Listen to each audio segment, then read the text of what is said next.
Shalom, selamat pagi Bapak Ibu serta saudara-saudari terkasih dimanapun berada. Puji Tuhan, hari yang baru, tidak terasa kita sudah sampai di penghujung tahun. Ya, dalam hitungan beberapa waktu ke depan, kita akan memasuki tahun yang baru. Ini menjadi sukacita bagi kita semua, menjadi semangat bagi kita semua, bahwa luar biasa Tuhan memelihara kita di sepanjang tahun 2025 ini. Firman Tuhan di pagi hari ini akan kita renungkan bersama-sama, menjadi kekuatan dan penghiburan bagi kita. Bapak Ibu Saudara terkasih, beberapa waktu lalu istri saya sempat kecelakaan. Jadi dia jatuh dari motor waktu musim hujan begitu ya. Lalu tiba-tiba ada orang yang berhenti mendadak di depannya, tidak ada lampu rem sehingga dia mengerem dengan mendadak dan dia terjatuh, dan akibatnya punggung kakinya itu luka. Ya, luka yang cukup dalam, tetapi dia masih bisa beraktivitas. Nah, singkat cerita, kami memberi salep. Ya, kami tidak bawa ke rumah sakit, tidak bawa ke rumah sakit untuk diobati. Kami mengobati sendiri begitu, pakai salep dan dibiarkan kering begitu ya. Lalu lama-lama luka yang awalnya basah, lama-lama menjadi kering. Nah, karena istri saya mungkin merasa gatal, dan dia garuk pinggirnya. Saya bilang jangan digaruk, karena biasanya kalau luka sudah mau sembuh itu biasanya seperti itu. Ya, akan gatal. Tetapi dia tetap, karena mungkin nggak tahan dia gatal, akhirnya luka kembali. Dan akhirnya kita obati lagi sejak dari awal lagi, dan akhirnya bisa sembuh.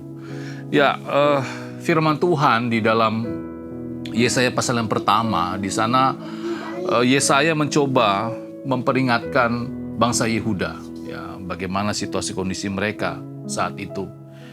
Dalam Yesaya pasal yang pertama ayat 5 sampai ayat yang ke-6 demikian firman Tuhan, "Di mana kamu mau dipukul lagi, kamu yang bertambah murtad, seluruh kepala sakit dan seluruh hati lemah lesu. Dari telapak kaki sampai kepala tidak ada yang sehat, bengkak dan bilur dan luka baru, tidak dipijit dan tidak dibalut dan tidak ditaruh minyak." Dalam bagian firman Tuhan ini kita bisa melihat bagaimana Nabi Yesaya menggambarkan dosa dan penyembahan berhala yang dilakukan Yahudi, orang-orang Yahudi, sebagai luka atau sakit yang dibiarkan. Jadi dia mencoba mengingatkan mereka bahwa perilaku mereka, dosa mereka itu sama seperti luka yang dibiarkan terbuka, tidak diobati. Ya, sehingga luka-luka dosa ini menyebabkan infeksi dan kematian. Ya, kalau mereka tidak segera berbalik dan tidak segera bertobat. Menjelang akhir tahun ini, kita kembali lagi diingatkan bagaimana kita harus hidup sebagai orang-orang percaya. Ya, jangan sampai kita masih menyimpan luka atau borok dosa dan tidak mau luka tersebut untuk diobati, disembuhkan. Mungkin karena kita malu, atau mungkin karena kita merasa bahwa ini sudah nyaman, mungkin begitu ya.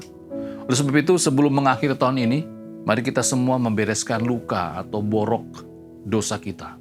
Dengan merelakan luka dan borok dosa kita itu disembuhkan oleh Tuhan. Ya, dan berkomitmen dengan sungguh-sungguh agar di tahun depan, ya, dengan pertolongan Roh Kudus, juga dengan melalui kebenaran firman Tuhan, kita dapat hidup dengan benar, hidup dengan baik, agar tidak ada lagi luka atau borok dosa yang kita lakukan sebagai orang-orang percaya.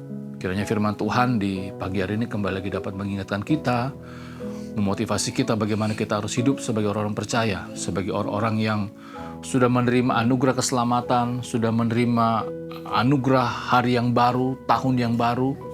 Mari kita lebih hidup bersungguh-sungguh, mari kita hidup lebih lagi setia, tidak lagi hidup di dalam dosa, tidak lagi hidup di dalam situasi kondisi yang membuat kita kehilangan damai sejahtera sebagai orang percaya. Kiranya firman Tuhan di pagi hari ini dapat kembali mengingatkan kita terus. Mari kita berdoa.